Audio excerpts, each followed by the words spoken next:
Ho ho ho ho ho. Oh ho ho ho ho.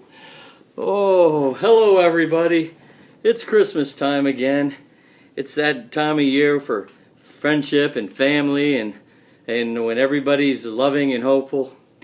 I'm your old friend Santa Claus. I'm just here to read you a story. It's time to sit around a fire, get yourself a nice hot drink, some cocoa, gather your family close around, and the old Santa's going to read to you here one of his favorite holiday traditions. It's a historical poem. It's been around many generations. It's called "'Twas Some Weeks Before Christmas." And I'm hoping that I'll read this for you, and maybe your family will be with you, and it'll bring a smile to your face and a little extra beat to your heart. So without any further ado, let's all sit back and relax and listen to old Santa. "'Twas some weeks before Christmas, a good time of year. Most everyone's happy and filled with good cheer. The Friends of Finance invite was being crafted with care. It's important, you see, to make sure everyone's there. So Donovan lay awake at night in his bed, while visions of failure took over his head. What if it's bad, if our goals are not met, he thought as he lay in a cold pool of sweat. So the very next day, he took Jeff Young aside, and Jeff listened closely while Donovan cried. At the end, Jeff yelled out, "I have got just the thing. This year, we will have the 6 new fellows sing." So they shared their idea with the fellows that day, and they raided around to see what they might say. They expected some questions, like when should they start, but the group, so it seems, is not really that smart. Then Jeff repeated the plan, but slower this time, and in a sing-songy voice, like a nursery rhyme. But the more they spoke, the more confused they became. He grew impatient and shouted and called them by name.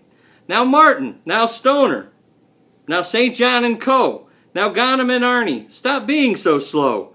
Pay close attention, because you're making me sick. Who would have thought that your skulls were this thick?"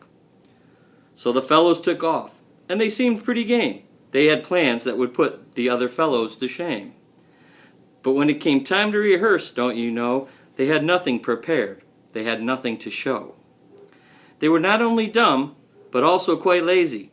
Their real lack of effort was borderline crazy. So Jeff gave them a week and sent them on their way to come back with a song and something to say. Donovan sent them some words to move them along, and Young gave them ideas of what type of song. He called them right up, got them right on the phone. Apparently they had no ideas of their own. But the video was great, and it tugged at your heart until the song gets to the "Jeff's a jerk" part. So folks all around wondered what they were thinking. Was it drugs or stupidity, or had they been drinking?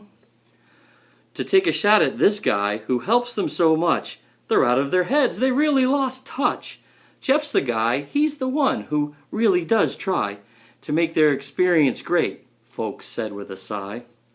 They'll be looking for jobs, it's coming this June, and then they'll be singing a whole different tune.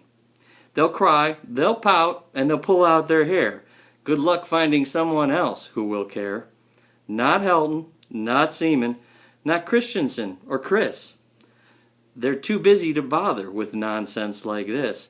No, they're stuck with one guy to help them find work, and they pissed him off good when they called him a jerk. But it's the holiday season. Jeff won't make a peep as he drives down the street in his pimped-out black Jeep, and you can hear him scream out, excited to tell, "Next year's class will be better, so you can all go to hell." I love that poem.